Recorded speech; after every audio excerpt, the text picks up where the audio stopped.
This is Guru Focus First Look, your morning market brief for Thursday, August 13th. Here are the stories driving markets today.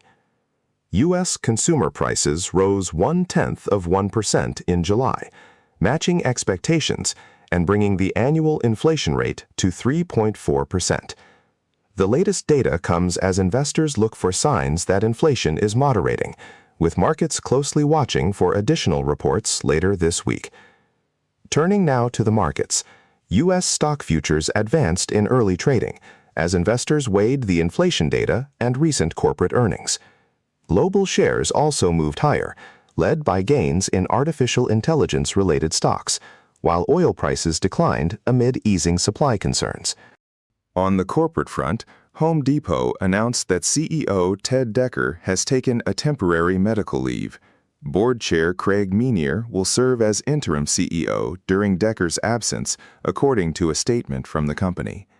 Meanwhile, in technology news, Cisco Systems reported record quarterly revenue and exceeded earnings estimates, but its shares fell in after-hours trading. The company's results come as investors scrutinize performance across the tech sector. Also making news, NVIDIA CEO Jensen Huang is set to provide an update on the company's estimated $1 trillion GPU market opportunity at an upcoming event. Investors are focused on both NVIDIA's core business and emerging segments as artificial intelligence demand accelerates. Staying with technology, Microsoft shares have climbed 26% since July 29th, outperforming peers in the short term. However, the stock still trails the S&P 500 over the past year. This next story is about Amazon's Twitch platform, which faced backlash after revealing that streamer content was used by default to train artificial intelligence models. Twitch now allows users to opt out, following criticism from its community. Turning to the streaming sector, Pershing Square's Bill Ackman renewed his bullish stance on Netflix, stating the company has effectively won the streaming wars. Ackman's comments follow a previous major loss on the stock in 2022. Now let's turn to currency markets, where Goldman Sachs says Japan's $1 trillion in reserves gives it substantial capacity to continue intervening to support the yen. The statement comes as policymakers monitor ongoing volatility in currency markets.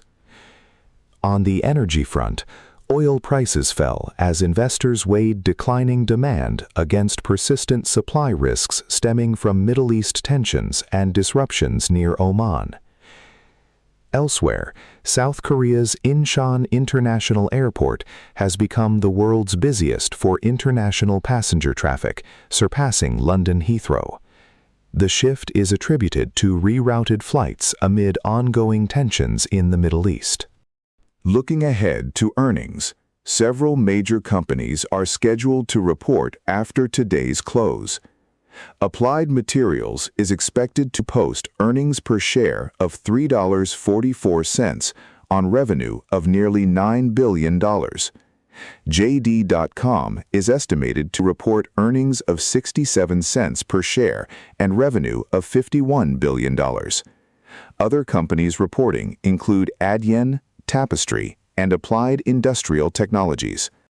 In notable insider transactions, Jack Jaya Huang, CEO and 10% owner of 51 Talk online education group, purchased over 592,000 shares at $19.93 each, totaling $11.8 million. Meanwhile, Xiaodong Li, chairman and CEO of Sea Limited, sold more than 1 million shares at $129.80 each, totaling $137.2 million.